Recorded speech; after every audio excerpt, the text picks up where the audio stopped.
Бизге ар бир машинебизде жок дегенде эле бир 20 миң 30 миңден штрафыбыз бар. Бир больнойду тартып барып биз эмчи штраф төлөшүбүз керек. Мына ушул толтура мына 17 жылдан берки штрафтар.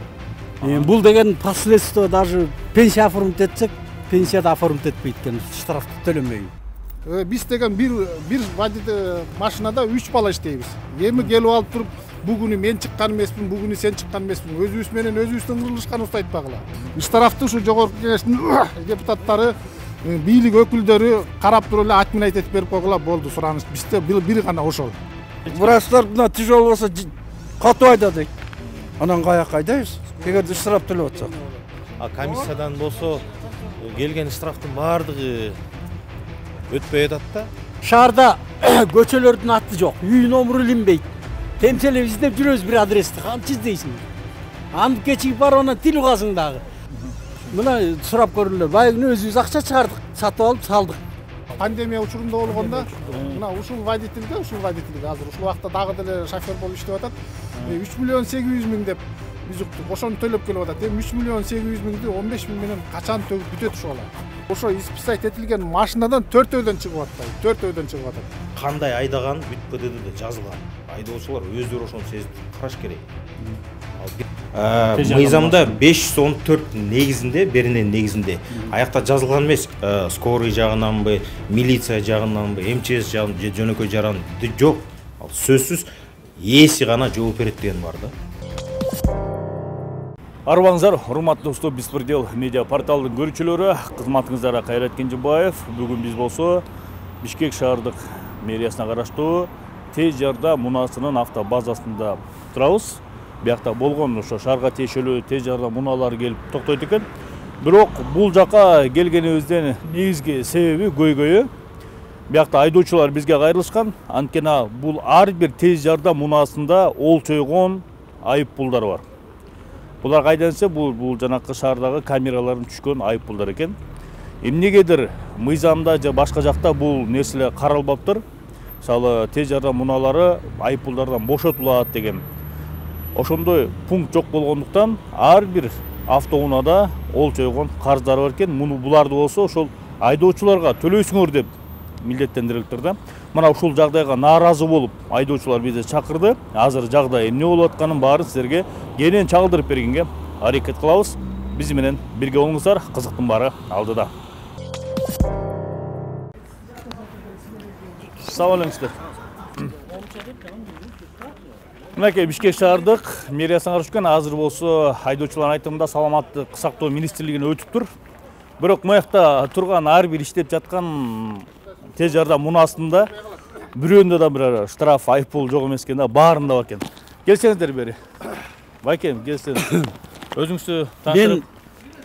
Мен Женалибек Мурза Мусабаевич, шу тез жардам эмесинде водитель болуп иштейм, шофер, айдачы болуп иштейм.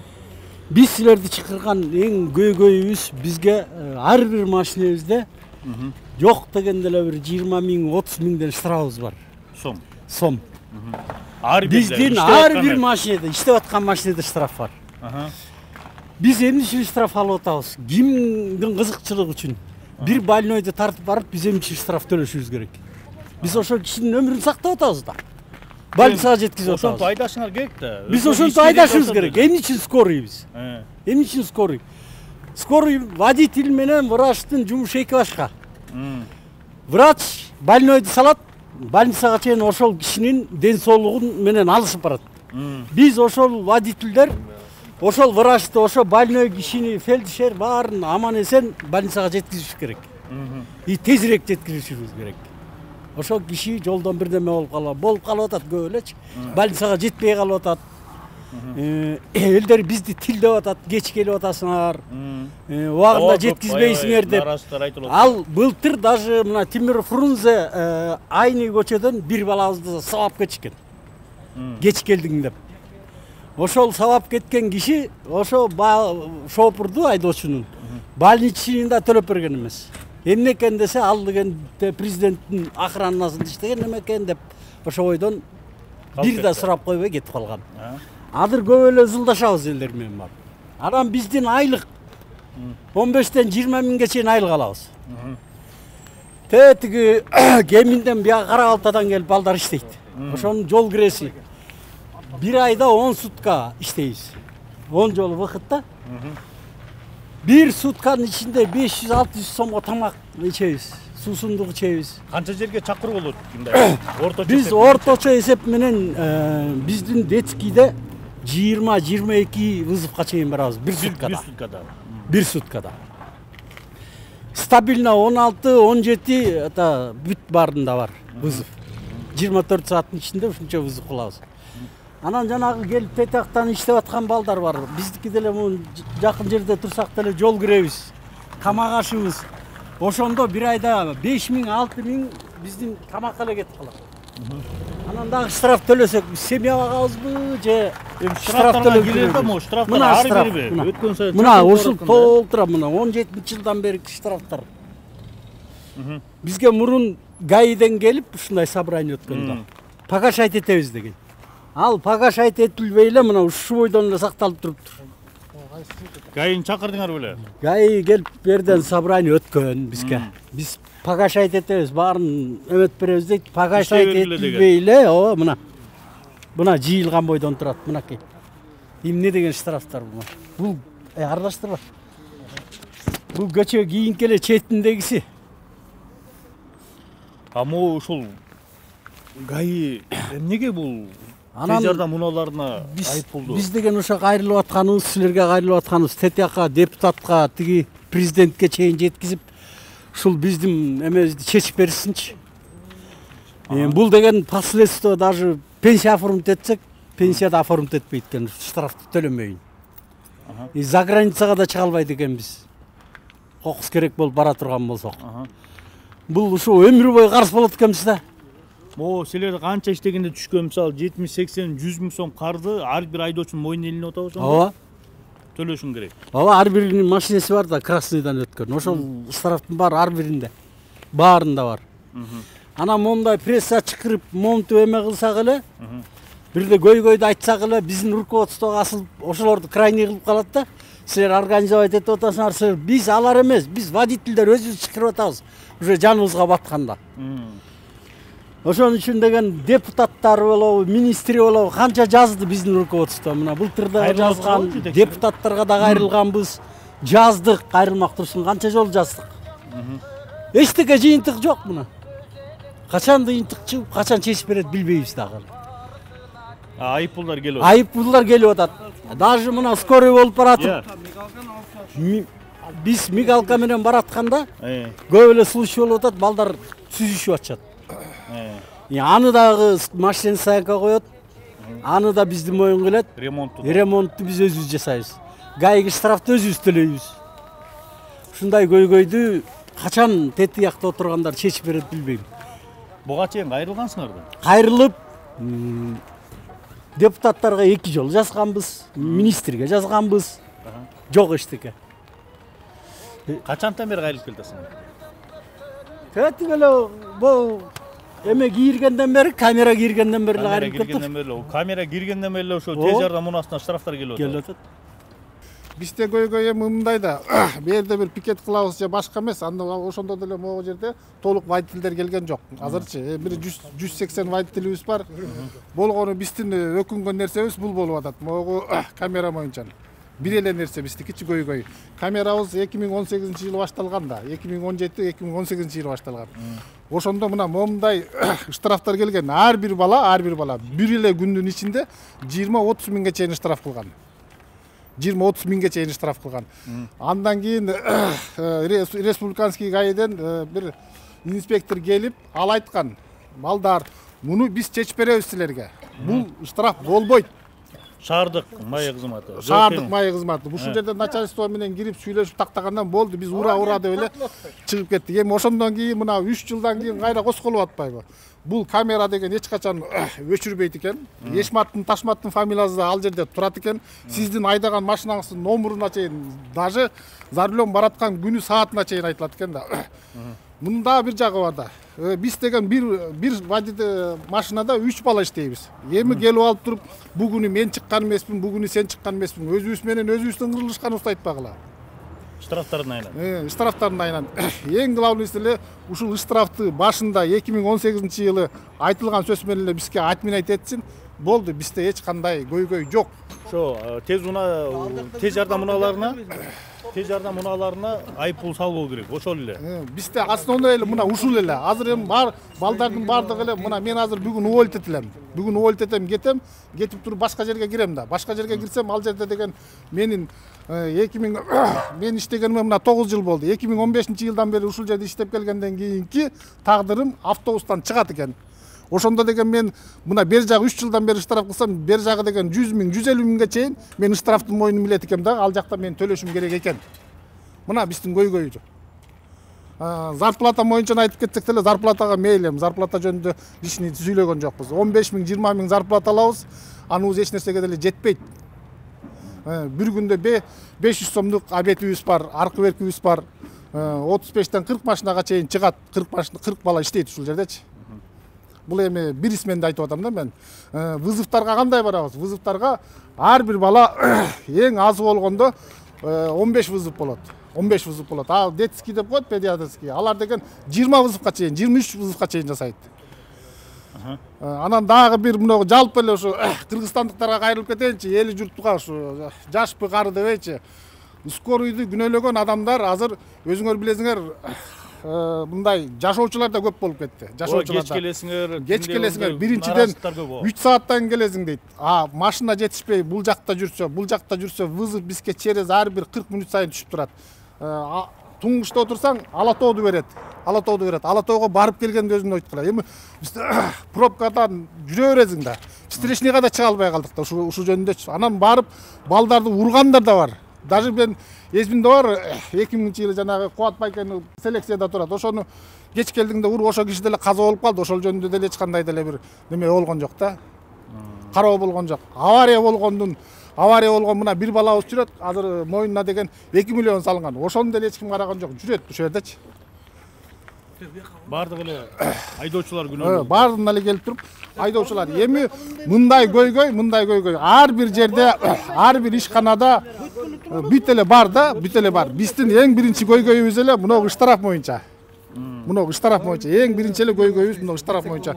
Штрафты ушу жогорку кеңештин депутаттары, бийлик өкүлдөрү карап туруп эле отменять этип берип койгула, болду сураныч. Бизде бир гана ошол.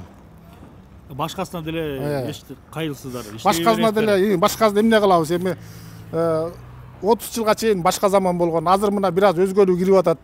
Өзгөрүлүп атабыз. Ага деле макулбуз. Болгону мына балдар, мына жерде турган Аккас, Карагөстүн бардыгы бир гана штраф. Айлыгыбызды айтпай эле койлу, Кудайым буйрса дагы көтөрөлү, эл көтөрсө бизге да көтөрүп берер айлыкты. Ошол эле мына болгону ушу. Мына 17-жылдан баштаган айлык пачка болуп туруп атат. Муну жетекчилиңер кайрылды белемби?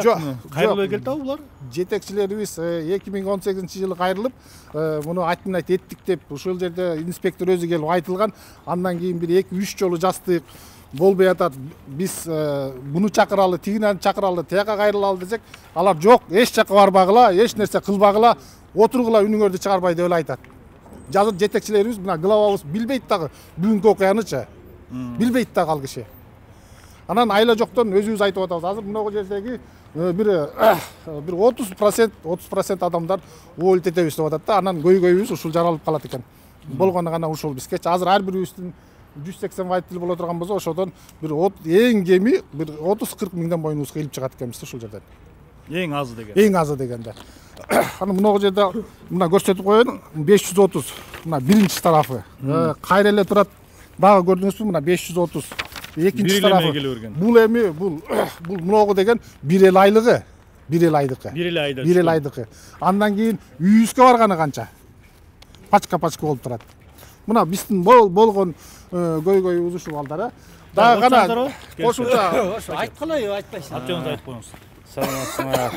Ошол штраф боюнча эле баарыбыз жүрөбүз убара болуп. Өткөндө биздин машина өткөн айда ДТПга учурап калды эле. Ошондо штраф стоянкага кетирип 3 водитель айлыксыз калдык. 1 ай жатты кармап. Штрафыңарды төлөмөйүн чыгарбайбыз деп. Жылдын аягы болуп калган деп. Эми ошондойлор ситуация болуп калганда биз эмне кылабыз? Кандай кылышыбыз керек? Шуну чечип берсеңер жакшы болот эле.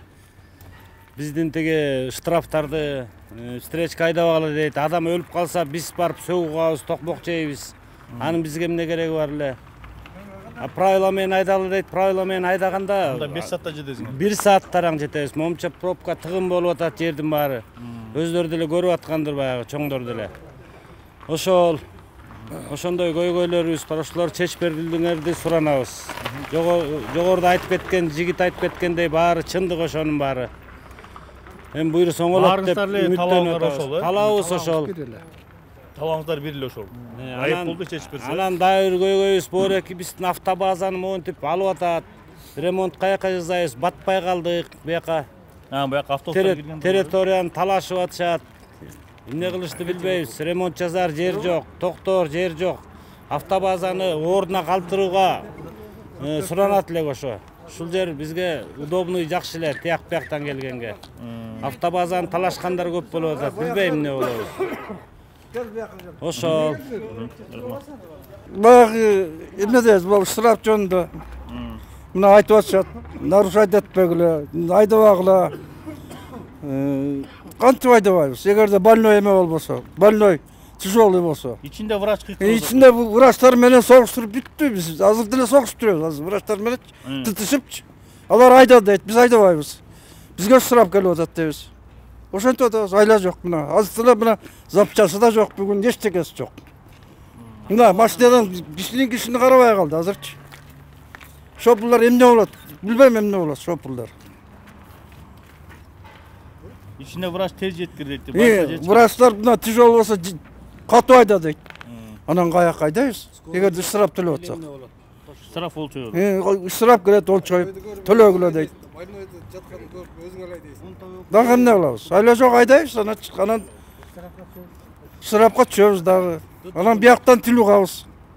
Ошол биздикин эмелерчи ушу. Эмне кыларыбыз билбей калдык. Тараптан эле кысылып атпсыңыздар. Ооба, мурунга азыр кирсең азыр чыга албайсың да жолгочу. Азыр пробкада күйүп кетти. Мен бүттү тура бересиң, анан өлүп калат. Анан согушабыз врачтар менен ошол.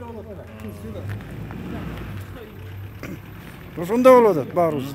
Рахмат. Проблема көп. Эми могу жетекчилиңиздерге да кирип сурап коюшубуз керек да. Ким биякта чоң директор? Главный инженер. Жо, биякта главный эле сизби? Иә. Самолет Кайрат Кенжебаев, журналист, топ беспредел. Байке, могу көйгөйгөнчө айтып кетсеңиз. Эмнеге бул штраф водительдерге штраф болчоюп келип атат? Кеминде 30-40 миң сомдон айыппул бар экен да. Байке, бияка келип койсу. Көйгөй боюнча айтканда штрафтар келип атат. Чындыгында биз безопасный городко тийиштүү жерлерге жардам сурап чалып атабыз, жазып атабыз. Анан Доор кеңешке жазганбыз, мэрияга жазганбыз, министрге обращаться эткенбиз. Бизди кайра эле безопасный городко жөнөтүп атат. Анан ошол кетирген күнөөлөрүңөр боюнча доказать эткиле безопасный городто комиссия болуп атат. Комиссиянын эмеден өтүп. Комиссиядан болсо келген штрафтын баардыгы өтпөй атат да, көбүнчөсү калып калып атат. Анан бул водительдердин айтканы эле туура. Ошо жанагындай кылып бир жерде бир 2 мүнөт бир адамдын өлүмүн же өмүрүн сактап калган жагдайлар туулат да, ошол себептен водительдер рисковать этет. Встречныйге нарушать эткенге туура келет. Ал жерде ситуация башка болот да. Анан безопасный город келип атат. Көп жерге кайрылдык. Кайра эле безопасный городко бүгүн дагы азыр жаңы жыл бою жаңырганы дагы 200 штраф келди. Могу бир айдабы? Бир айда. Эми булар тетиги 2023 жыл, 2022 жылдары келип атат. 19 жана ковидтин учурундагы штрафтар келип атат. Ковид учурундагылар да келип атат. Келип алардын баарын письмо жазып, көбүнчөсүн баягы комиссия өткөрүп атат, аннулировать этипчи. Бирок баягы эми 30% аннулировать этилип калып атат, калганы калып калып атат да. Ошол боюнча биз да олуттуу көңүл бурулбай атат десек болобу? Олуттуу көңүл бурулбай атат десек болот. Биз деле көп жерге жаздык, эми өзүңүздөр деле көрбөдүңүздөрбү, жогорку кеңеште деле бул маселе боюнча көтөрүлдү.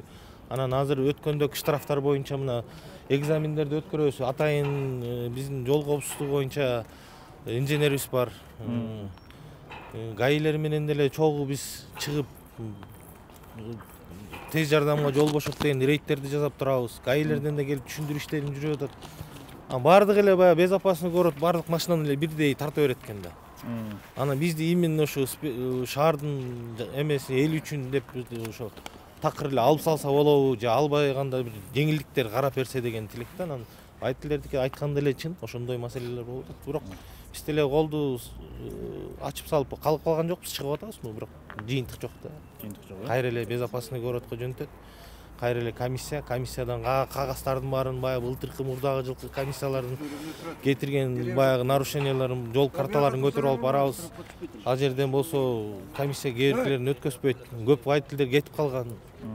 Же азыр автобазанын өзүнө деле чоң эме болуп атат да, минус болуп атат. Ошол атак кайрылчу жерлердин баарын эле кайрылып атабыз. Байке кошчолор болду. Мынакей жетекчилик ардык. Водительдер көп эле болчу. Азыр пересменка болуп, азыр кечигип атышат да, пересменка болуп. Азыр келишет. Водительдер көп эле бул жерде. Көйгөйлөрүбүз, бул инженерибиз айткандай ошондой эле болуп атат.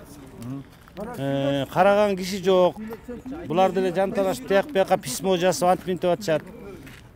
Жогору жактан карабайт эчтеге. Эл үчүн кызмат кылып аткандай, эси скорый жок болсо эл эмне болот? Колунда барлар частный чакырат экен, колунда жоктор гос чакырат экен. Частныйларда өтпөйбү? Жеке аларга түшпөйт бекен? Сурап көрдүңөрбү? Частныйларга деле түшөт, эми алар деген биздей бекер иштеген жок да, алар деген акча алып атат, төлөп коюшат, аларга жеңилдик, например, жеңил. Биз зарплатты карап отурсак кантип төлөйбүз, каякта акчабыз төлөйбүз? Жок да. 15-20 миңден кантип төлөйсүз? Бир күндө эле. Мына жаңы эле айтып кеттим го, ошо 24 миң деп бир ай кармап жатты биздин машинаны штраф.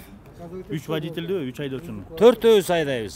Бирөө ДТПга кабылды, 3-өөбүз без айлык жок, тиги 4-чүсү страдать этти. Даже өзүнүн чөнтөгүнөн төлөп алып чыкты мына штрафты. Ошондой болбойт да негизи. Биз эл үчүн деп жүрөбүз, бекер баары. Карапайым элдер чакырат. Колунда барлар частный чакырат экен эми. Эл үчүн деп жүргөндөн кийин бизге деле караш керек эле да. Анан кээ бир чакырууларга мындай заарканып болуп атасыңарбы баргандан чым эми бузуп барбай эле коеюнчу деп, ызычы болбой эле деп же. Жок, айла жоктон бузуп барганга. Ал вызовду бергенден кийин бизге мы барганга вынужденбиз. Барыш керек по-любому. Кечигесиңби, эрте барасың, кеч барасың, барыш керек. Кеч барып калганда кээде токмок жеп атабыз. Тилип атабыз. Адам өлүп калат биз барганда. Уже кеч. Силер эрте келсеңер мындай болмок, тигиндей болмок деген эми Кыргызда билесиз да, ички үйдүлүк деген толтура болот. Ошондой болуп кээде таяк жегендерибиз бар. Машиналарыбызды талкалагандары канча, таш менен уруп, антип минтип. Ушундай көйгөйлөр көп болот. Анан эле бияка көңүл бурбай эле чоңдор эмнени карап атат билбейм мен. Же болбосо жолду спецдорога ачыш керек ан үчүн. Атайынды. Атайын для скорый, для вот эти спецмашиналарга. Жок, мисалы башка жактардын карап көрдүңүзбү? Мисалы Казакстанда кандай экен, консулдарда. Казакстанда жок да, алып салган алар. Эчтеке кете берет. Безопасный город деген жок. Спецмашиналарга. Анан аякта деген эми башка мамлекеттерде башкача да. Жолдору кенен, спецтрассасы бар. Жок, айып пул салынбайт деми? Салынбайт да. Жок. Алар спецдорога менен кетет, как положено, салынбайт. Биздики жолду карабайсызбы? Жол кууш. Машина көп. Айла кеткен деп встречка ачабыз, айла жоктон. Встречка менен өттүңүз штраф? Бүттү сразу штраф. Красный штраф, встречка штраф, полоса штраф. Жана Пешоход штраф. Бүт эле келип атат штраф. Анан кийин дагы бир эме айтып кетейин. Коштоң. Шаарда көчөлөрдүн аты жок, үй номеру илинбейт. Темселеп издеп жүрөбүз бир адрести, кантип издейсиң? Аны кечигип барып анан тил угасың дагы. Анан ошол Чоңдор жазбайт, особенно үй номеру. Анан үйүң номерун жазып койбойсуң, таппай жүрбөйсүң десек, силер скорыйсыңар таап келишиңер керек дейт да. Ал жазылбаганы менен скорый табабы же ким табат? Эч ким таба албайт да, туура. Ошондой көйгөй көп бизде. Анан морекки штрафыбыз эле ушул мына. Эртең бирси күнү мына пенсияга барсак, ошол штрафтын баарын төлөмөйүн, пенсияга чыгарбайт экен. Төлөттүр чыгарат. Төлөп турат экен. Мына бизде тиги инженер ба техник безопасность байбын ошо өмөлөрүн алып келди. Канчадан бери айрылып келип атам деп атпайбы? Лети ковидтен бери штрафтар бар экен да. Анан эмне болот ушунда уланы берсе? Ошон үчүн силер чакырып атабыз да, тетиакта президентке, депутаттарга жетсинчи, жеткиргилечи биздин көзгөйдү. Может бир чечип берет. Ошонтип ызылдап же болбосо да баарыбыз жумуш таштайлы, скорый 1-2 күн токтотолу, көрөлү эмне болор экен. Шаар эл эмне болор экен. Эл деле түшүнбөй, биздиге эл түшүнбөйлү, эл бизге эле асыла берет. Скорый кеч келдиңерде. Бизге мына жаңы жылдан бери дагы бир тыйын жок запчастка мына. Турган машиналар турат, турбагандар эпте өзүбүз акча чыгарып жасап алып айдап атабыз. Мына сурап көрүлө. Баягы күнү өзүбүз акча чыгардык, сатып алып салдык. Дагы турган машиналардын баары турат бузулган бойдон, жасалбай. Жаңы жылдан бери эчтеке жок. Финансы бөлүнбөйт. Анан биздин көйгөйдү билбейли, анан бизге эле асыл жыгылып калышып баары болду. Крайний биз да. Коштоңуз барбы? Мен да ушу көйгөйлөрдү айткан байкелер айткан көйгөйлөрдү чечип берсеңер жакшы болот эле. Анан да бир көйгөй бар эле. 2000 пандемия маалында бир байкебиз ушактан водитель авария болгон да. Ал деле бирөөнү куткарам деп баратып авария болуп, аны күнөөлөп салып азыр дагы эле төлөп атат 2 миллионду. Айлыгынан кармап атат. Айлыгы бир 7-8 миң эле чыгып атат.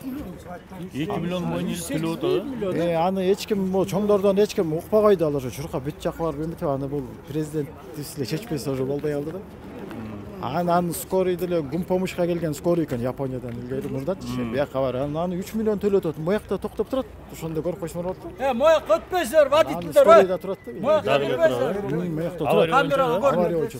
Ошону төлөп атат. Аны списать этип коюш керек болчу да.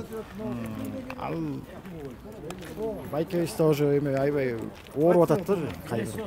Ал башына келген биздикине келбей эле койсун. Биз деле эч ким аны чуркап карабайт го дейбиз да. Ошондой болуп калсак, болбой эле коелу андай. Ошо чечилбей койду ушул дагы. Кайрылса делеби канча я? Кайрылып интернеттен бери чыкты, ютубтан бери чыкты, эч ким укпай койду. Президенттерге жеткен жок деп атабыз да. Ошону жеткирсеңер жакшы болот эле да.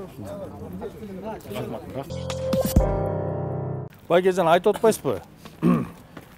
Жан айтып атпайсызбы? Бирөөнү 2 миллион инип калды байкебизге. 3 миллионбу? 3 миллион 800 миң келген. 3 миллион 800 миң? Ооба. Ал бирөөнү куткарам деп баратып, өз эмнеге кабыл демичи. Анын башына келген бияктагыларга келбей эле эч ким. Ошондон да биз коркуп атабыз да. Да. Эмне болуп кетсе жүрөбүзбү? Кайсы? Мына могу скорый. Же алдынагы тетиги? Бул жактанбы? Кирелинде жакындан чакыруу. Мон баары иштейби же көп иштейби? Мо форкторбу?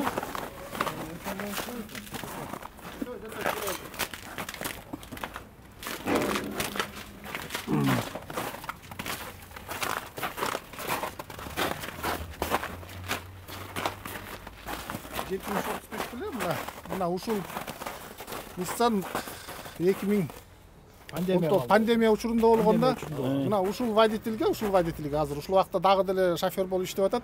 3 миллион 800 миң деп биз уктук. Ошону төлөп келип атат. Эми 3 миллион 800 миңди 15 миң менен качан төгүп бүтөт ушул ала. Бул жөнүндө кайрылдык баарысында. Ковид учурунда болуп атат да. Ковид учурунда болгон ооба.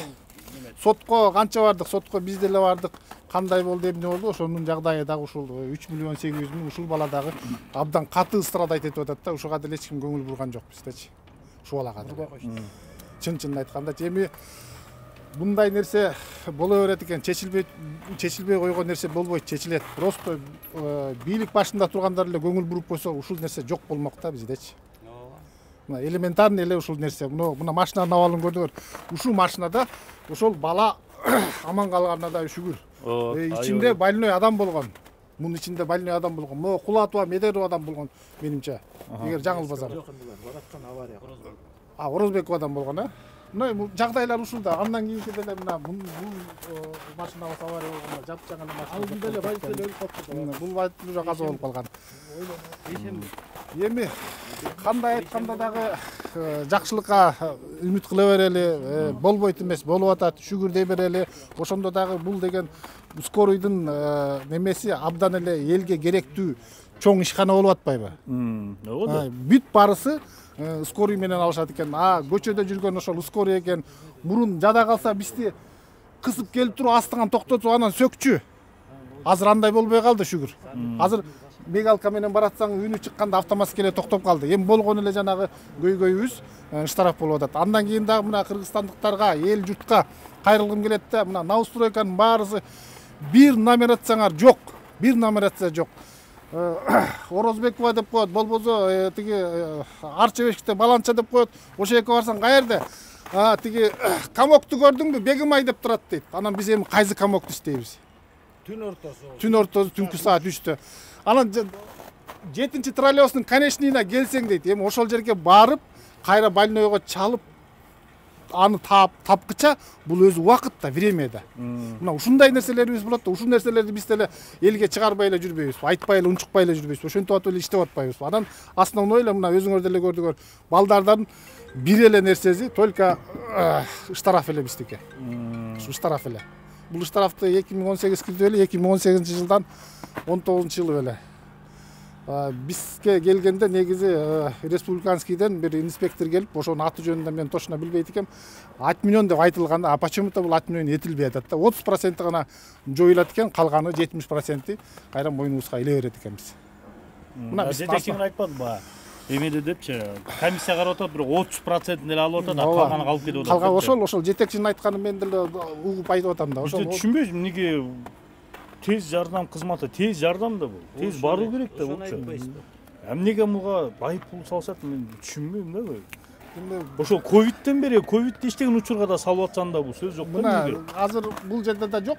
Могу жерде турган могу катардагылар бүт исписанный машиналарда ошо исписать этилген машинадан 4-өйдөн чыгып атпайбы? 4-өйдөн чыгып атат. Эми алып салганбы эмеде? Бул уже исписать этилип кеткен машинада. Эми ошондон 4 машинадан чыгып атат. Номуруна чейин эшмат ташмат деп иштеген адамга чейин чыгып атат. Эми алар деген увольт этилип кетет, дагы бирдеме болот. Эми ошолордон баштап тартып келиш керек да. Мына биз жакында эле угуп атабыз да. Бул көйгөйдү жакында эле угуп анан чыкканыбыз ушул болуп атат. Ушул убакка чейин бул эч нерсе айтылган эмес, делген дагы эмес. Бул жөнүндө эч сөз деле болгон эмес да. Болгон ушу мына сөз болгондон кийинки гана кайрылуу жасап коелу. Жогорку кеңешке эми бийлик бутактары көрсө, укса бир жыйынтык чыгар, Кудайым буйруса. Анан запчасть жок деп атпайсызбы? Эмнеге запчасть жок? Эмне акча бөлүнбөйбү? Албайсыздар. Өзүңөр алып атасыңар. Ушундай экен, ала колдары кээ бирөөнө запчасть жок экен, тетиктери турат дейт. Кээ бирөөнө жарактан чыккан деги эле унаалардын айрымдарына айып пулдар келип атат дейт дагы элечи. Бул жак абдан таң калыштуу да, суроо жактан. Кайсыл? Ремзону бар. Жок, Жагынанбы? ичине запчасть жок, канча машина турат. Ошолордо көрсөк болобу, запчасть жок? Вулканизаторный. 4, уже много лет.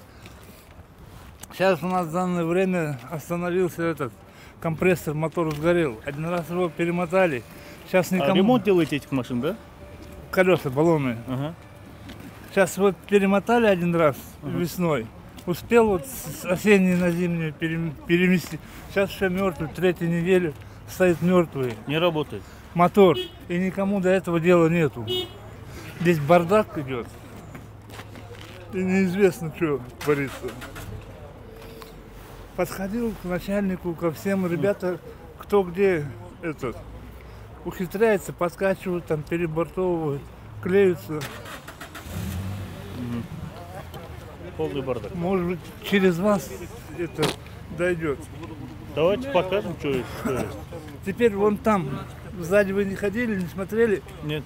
А что там? Пойдем, я покажу. Нет, давайте вот здесь снимем пока. Что там, скажите там. Нет, там надо снять. Өткөндө мен бир ДТПга калдым. Горки Анкара көчөсү менен күнбатыш көчөсүнө келатып, анан эки полоса тең, тет Алтын Ордодон баштап пробка экен. Эки полоса, оң жак эки полоса тең. Анан докторум айтып калды, давление биздики аябай высокий, байке шашпайсыңбы, сол полоса почти күнбатышта эми саат 6:30-да биякты көздөй, күнчүгүштү көздөй, сол полоса күнчүгүштү көздөй свободно эле болуп атат. Мен мигалкамды, сиренамды включать эттим, встречныйга чыгып 20-30 менен эле келатам. 20-30 менен эле келатсам ушу Мореко Каражыгач конушунун чунан КамАЗдын аркасынан бир мерс внезапно эле пулядай атып чыкты да. эми кыйкырып келатат, сирена күйүп келатат, жаркылдап 6:30 тим эле аябай жарык болуп турат. Анан баары болсо сол полосага уступайт этип атышат да. Анан келип мени прямо алдыңкы дөңгөлөгүмдү сүздү, сол жак. Анан барып КамАЗдын арткы дөңгөлөгүн сүздү. Кайра келип мен арткы дөңгөлөгүмө токтоп калды. Ал чыгып кел мени сүзүп атат. Мен болсо как положено докторумдун айтуусу боюнча ушундай шашылып вызовка давление аябай высокий, байке шашпасам болбойт дегеним. Чыгып айдап келатам. Тиги чыгып сүзүп атпайбы? Анан ГАИге баарын оформить этти. Тигини оформ барып штраф стоянкага токтотту. Барып андан кийин эмеден жыйынтыгым болсо ошо жатты 1 айдай машина. Жыйынтыгым болсо скорыйга полный преимущество берилбейт. Так что сен да күнөөлүүсүң деп мени да күнөөлөп салды. Так что ушул мага керек беле, пробкада эле жүрө берелиби? Эчтеке ошо пробкада жүрөсүңөр да. Силер күнөөлүү кылып атса эмне кыласыздар? Ошо айла жогон пробкада эле айдаш керек. Докторлорубузга түшүндүрүп айтып атабыз, деп атабыз. Мына биз мени күнөөлүү кылып салды. Сен айтканың боюнча мына мен вызовка встречный полосага чыктым эле, баары уступайт этип атат. Эми тиги деле КамАЗдын артасына пиртиге ичип албай, дистанция кармап, анан карап чыкса, тим эле кыйкырып атат, жаркылдап келатат, көрүнөт эле да. Так что сен да күнөөлүүсүң, скорыйга преимущество берилген жок, сен да күнөөлүүсүң деп экөөбүз мени да күнөөлөп салды. Анан эми ушундай ситуацияда мындан кийин бизге ушул керекпи? Жөн эле пробкада жүрө бериш керек экен, көчүктү кысып эле. Андан эмнеси скорый анда? Мигалка, сигалкаларын алып сала алам да. Жөн эле жүрө эле эл катары эле. Жеткенде мен докторум бар, мына бар түшүнүк кат жазып берип атат. Действительно мен айтканым чындык. Встречкага мен суранып чыгардым. Диякта давление, карта вызов бар, как положено. Действительно ошо высокий давлениега баратканым чындык. Ошолордун баарын мен доказать эте албай койдум. ГАИ айтты, 4-5 комиссия кылып туруп, так что скорыйга полный преимущество берилген эмес. Так что сиз да күнөөлүүңүз деп мени да күнөөлөп салды. Ошо чуркап тиягын штрафын төлөдүм, тиги агасына төлөдүм. Ой 5000ден ашык эле кетти. Грузовой деп 120 сомдон штраф стоянкасына кетти. Тех эксперт деп анысына акча алды. Ушул мени жакшы эле сагышты. Мындан кийин ошо такыр тим эле пробкада эле жөн эле жүрө бериш керек болуп калды. Эми элдерге жардам кылалы деп биз деле багы кичине патриоттук сезим бар да, багы бир адам болсо да кичине жардам берип ошону спасать этип калабыз. Иштеп аткандан кийин ошентип өзүбүздүн дагы эме бар да кичине. Манан өкмөтүбүз ушинтип, ГАИлер ушинтип атса бизге андан көрө жөн эле жүрө берели пробкада. Мына мени күнөөлүү кылып салды. Рахмат. Жанак жери көрсөтүп койсо баке.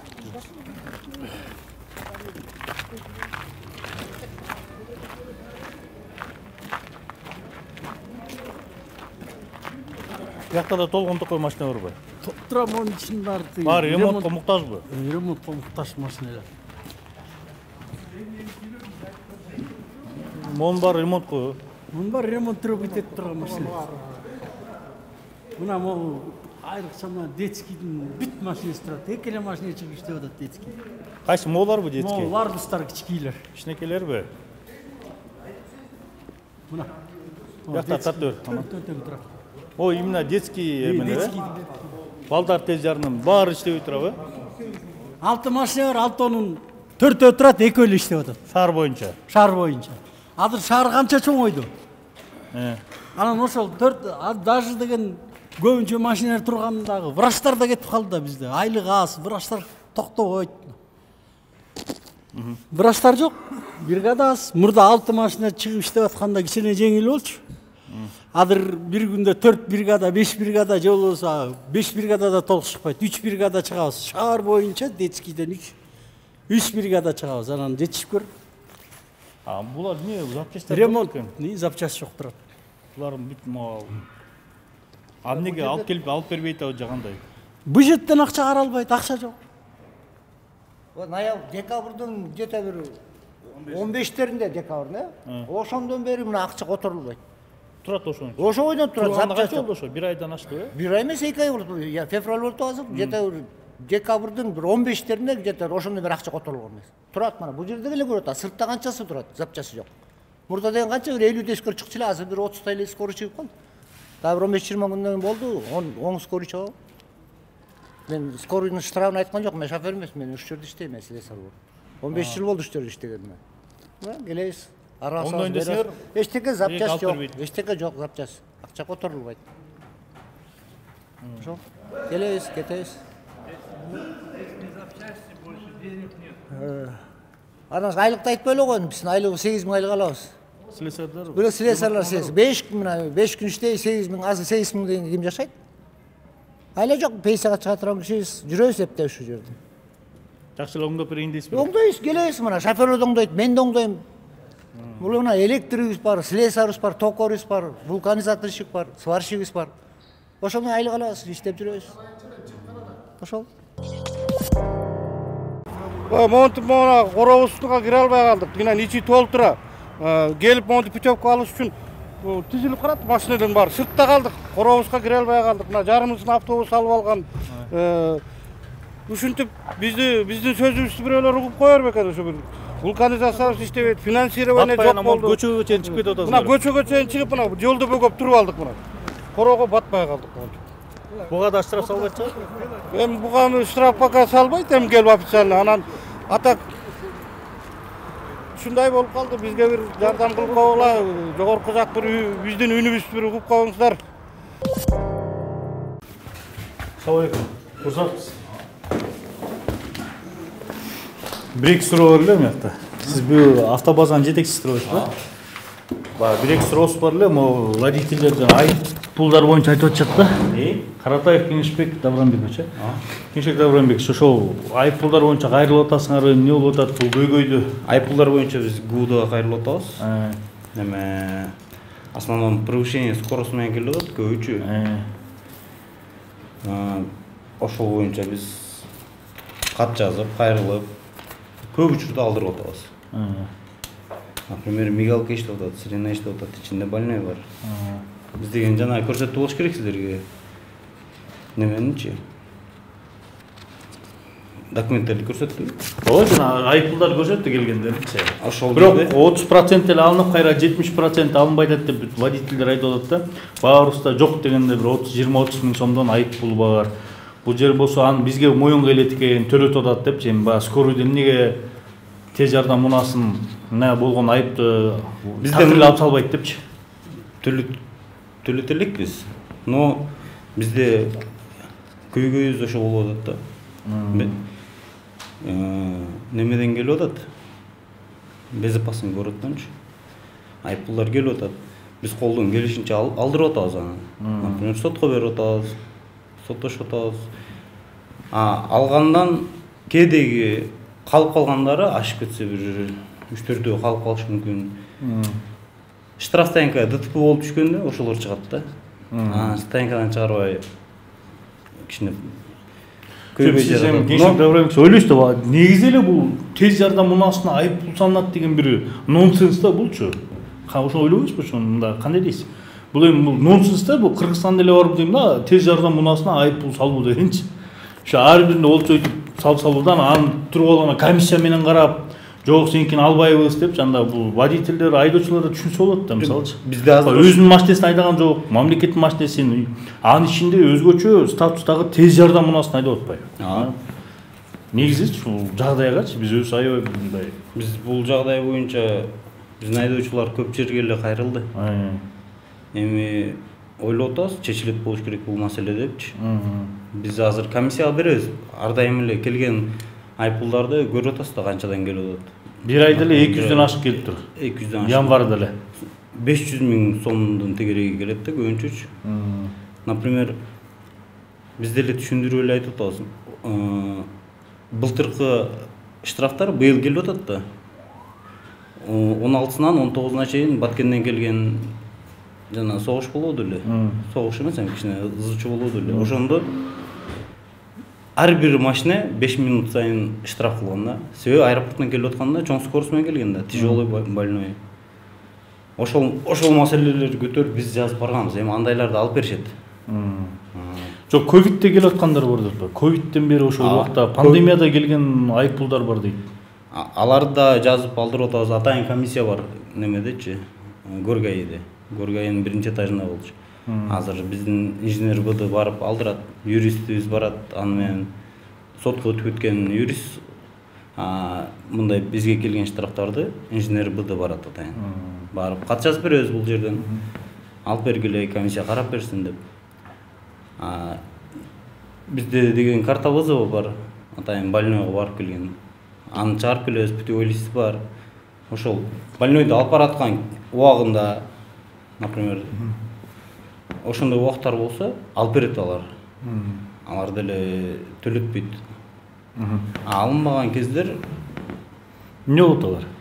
Алынбаган кездер Монча баракты көрдүм мен мына ушул эле ар бир эле ал жаңы келди. Жаңы эле келди, ал бир 2 жума 3 жума болду. Коопсуз шаар ишке киргенден бери бизге келген айып пулдар бар дейт да. Аларды эмне кыласыздар? Албай коткон го 70%-ынчы. Аларды эмне болот? Төлөшөбүз. Пока албай койгону боло элек бизде. Төлөтө элекпиз эч кимге. Эч ким төлөтө элексиздер, э? Анан көп машинелер ремонт экен. Мисалы балдардын тез жардам 6 машина болсо болгон, анын 4-өө ремонт экен.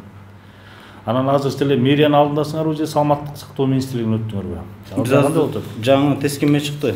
Бул тескемеге ылайык биз министерство саламаттык сактоо министрлигине өттүк. Пока буйрук даяр боло элек. Буйрук даяр болсо, андан кийин официально неме центр экстренной медицина. Анан каржылоо да бөлүнөтпү, ремонт аркылуу бөлүнөт. А жанакы ДТПга түшүп, мойнуна 2,5 миллиондон салынып калган айдоочулар бар экен да, ошолордун тагдырларына ал айдоочу боюнча, ал айдоочудан ошол убакта, например, ГАИдегилер, органдагылар неме кылган, и ал айдоочудан спирттик ичимдик чыкты деп табышкан. Канданчы. Ошондуктан страховой компания отказ берген. Андай случайда биз отказ беребиз депчи. Эгерде бизде машинанын баары застраховано. Эгерде мындай учурлар болгондо страховой компания төлөп берет. Основном төлөп берет негизи. Биз деген обязательно наркологиядан өткөрөбүз. Дагы бир айдоочу айтып атат, мен жакында эле Горький Анкара көчөсү менен барат, Аузодон кышка кабылдым, бирок мени да төлөтүштү деп атат да. Анткени баары күйүп турат. Ишиндеги дарыгер айтып атат дейт, айда деп дейт. Ал киши неме? Жакында собой авария болгонбу? Жакында. Ал боюнча страховой компания карап атат, аны төлөйт аны. Төлөп береби? Кишиге деле төлөп берет. Аны төлөп берет. Бирок бир нерсе айтам, жагдайыңар жада экен да. Айыппулду кылып атканымыз силерге бул кошумча жумуш кылып атат да. Кошумча жумуш кылып атат дейм ба, адамдар анан азыр 30 эле машина чыгып атат дейт. Көбү ремонтто туруп атат дейт. Анан эгер мындай боло турган болсо, бул айдоочулар деле айлыгыбыз деле аз, анан анда иштебей эле коелу дегенге чейин барабыз айтып атышат да. Айлыгыбыз оклад эми мамлекет бекитип берген оклад менен эле иштейбиз. Аз экен 15-20 миң сом. Бул эми биз көтөрө албайбыз да. Анын бекилет атайын оклад. Сиздер эми болгон нерсе менен иштеп атасыздар? Болгон менен иштеп атабыз. Азыр деген министерство саламаттык сактоо министрлигине өтсөк, буюрса СМге. Дагы финансирование ошол жактан алабыз. Кайра эле жумуш ошондой эле жүрөт. Автобаза болгону СМдин кармагына өтүшү мүмкүн, же мен саламаттык сактоо министрлигине калышы мүмкүн. Буйрукту күтүп атабыз, бүгүн эртең чыгат. Ошо Кеңшбек Дамович, рахмат сизге. Мейли. Жетекчиликтен да алдык. Эми баягы жетекчиликке эле колунан келген аракетин кылып, төлөп турбаган аракет кылып, комиссия бирок мунун баары эле баягы кошумча жумушта. Жөн кошумча жумуш эми. Тез жардам мунасы. Буларды отуруп алып, тез жакта комиссия карайт экен. Комиссия териштирип, буну алабыз, буну албайбыз деп. Анан олчогон карздын баарын азыр күндө кошумча жумуш, кошумча комиссиянын жумушу экен да. Бул маселе бул тез каралып, чечилсе деген гана ойлойбуз. Биздин кийинки эми аракеттер ошол жол кыймыл көзөмөлдөө кызматында жана Коопсуз шаардагы мониторинг кызматында болмокчу. Эмнеге мындай болгон жол жоболоруна эксперттерге кайрылабыз. Азыр биз жол кыймылынын коопсуздугун көзөмөлдөө башкармалыгынын мониторинг бөлүмүнө келдик. Азыр биякта ошол мониторинг борборунун жетекчисизби? Жетекчиси, аты жөнүңүздү айтып коесузбу? Милициянын подполковниги Акжолтоев Бакыт Акжолтоевич. Бакыт Акжолтоевич, эми жана суроо болуп атат да, тез жардам муналарды, скорый помощь деп, тез жардам муналарына эмнеге айыппул салынып атат деген суроо да. Эмне себептен ошонун себебин түшүндүрүп кетесизби? Бүгүнкү күндө мисалы өзүңүз билесиз, бузуу жөнүндө кодекстин негизинде бүт түшкөн маалыматтар биздин система безопасный городко түшкөн маалыматтардын баарын биз обработка кылабыз. Ошонун негизинде биякта видео байкоодон же фото фиксациянын негизинде биз чечим кабыл алып атабыз да. Эгер факт нарушениясы бар болсо, биз сөзсүз ушу кодекстин негизинде чечим чыгарышыбыз керек. Жөндөн жөн эле мындай бул нарушениясы бар, бирок бул төлөбөйт. Анткени бул скорый. Биз аны немете албайбыз. Анткени бүгүнкү күндө мен сиз деле айта албайбыз. Бул скорый вызовка бардыбы, барган жокпу, биринчи нерсе. Факт нарушениясы бар болсо, ПДДнын негизинде пункт 3.1 деген чөт сөзсүз жазылып турат да. Келаткан кезде вызовка оперативные специальные службалар отклоняется от норм ПДД в случае включения проблескового маяк деп айтып турат. Мана мисалы сизге мына бир немени көрсөтүп берели, видео мына биякта деле мына образец катары көп жерде айдоочулар мына скорый помощьтун проблесковый маяктарды үзбөйт мына. Көрүнбөйт, көрдүңүзбү? Проблесковый маяк көрүнбөйт да. Бирок выезд на встречную полосу движения деп, эгер ушул моментте Кудай сактасын, жол кырсыгы катталса, ушул моментте ким күнөөлүү болуп калат? Бизде случайлар бар. Ошол себептен булар сөзсүз мана биякта деле мана көрүнүп турат, мына көрүңүз. Проблесковый күйбөлүү мына келип атат. Күбөлү келип өтүп атат. Мына көрүңүзбү мына. Тексттерден ошол убакта чакыруу түшүп турбу ичинде бейтап бар экен. Ана бул ошол сиз суроо берген кийинки этап. Кийинки этаптын негизинде бул 546 берененин негизинде эгер ээси макул эмес болсо, бизге өтүнүч кат менен кайрылат. Бүгүнкү күндө бизге бир жума сайын бизде комиссия отуруп карап чыгат. Бүт өтүнүч каттарын бар.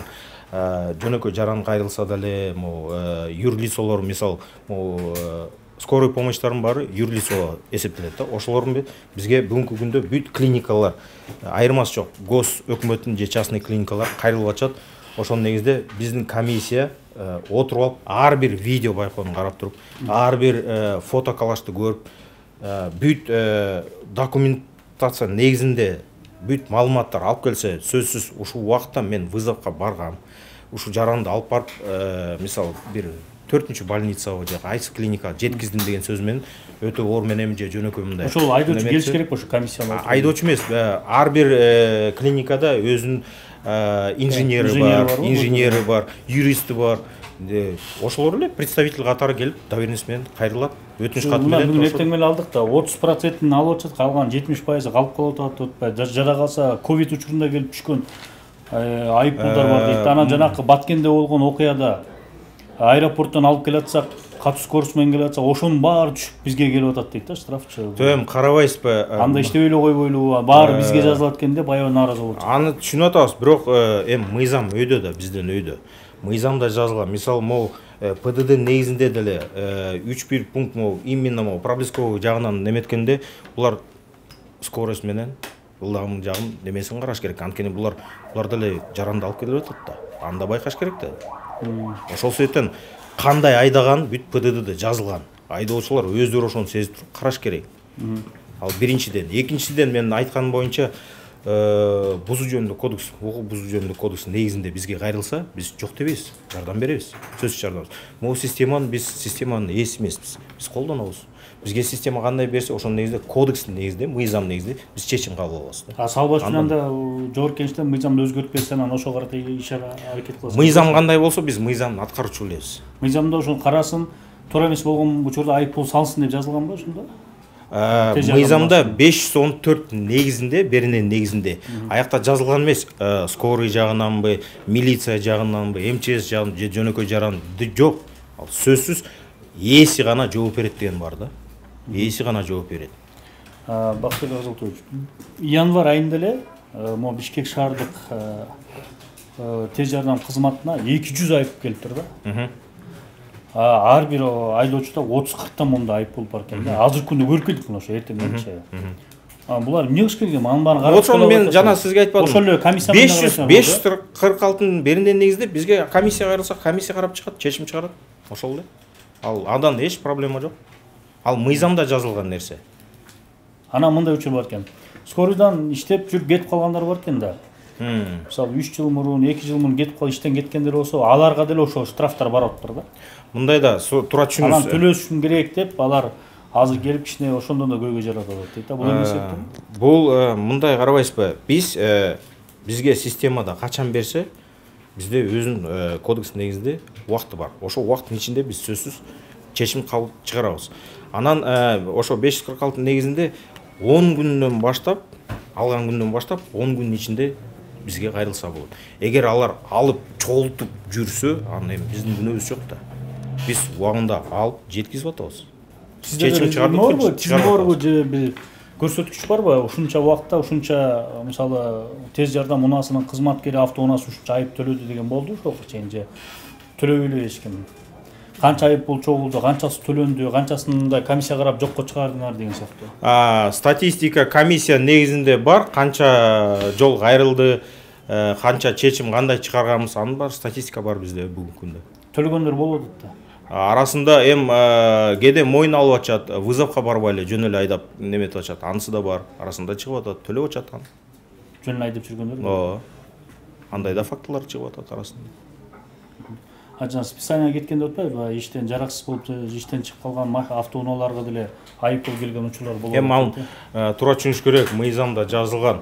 Ушул мисалы азыркы күндө, азыр моментте мен нарушение кылсам, эртең машина жокко кетирсе, сиз айткандай могу немесе, бирок бүгүнкү факт боюнча мыйзамда жазылган да. Сөз жооп бериш керек да.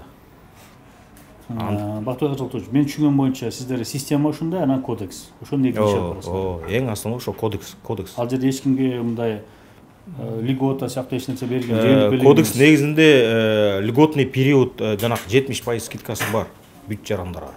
Айырмасы жок. Төлөгөн жагынан, физический, юридический лицо жагынан эч немеде. Анан мисалы тез жардам унаасы, эмче ÖKM дебиз, МЧС дебиз, мисалы милиция кызматкерлеринин автоунааларына да эч кандай бүт бирдей эле. Мыйзам элдин баарына бирдей эле.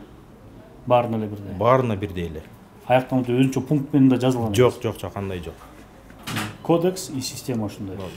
Эң немеси кодекс. Системаны просто ошо кодекс негизинде буяк ылайыктуу келтирген да. А так бүт кодекстин негизинде. Азыр мынакей мониторинг борборуна кирип интервью алып чыктык. Башчысы айтып атат, бизде система, анан кодекс бар. Кодексте эч кимге мындай бир өзгөчөлүк берилген эмес. Мамлекеттин машинеси болсо дагы мыйзам бузса, жооп берет деп жазылган. Биз ошо кодекс негизинде иштеп атабыз. Эгер негиздүү болсо, ал айыппулун төлөйт. Эгер комиссия жума сайын карайт, комиссияда келип эгер ушундай эле чакырууга барып ичинде бейтап болгон болсо, жүйө эле себеби болсо, анда алар айыппулдар жокко чыгып кетип атат. Ошонун негизинде иш алып барып атабыз деп бизге жообун берди.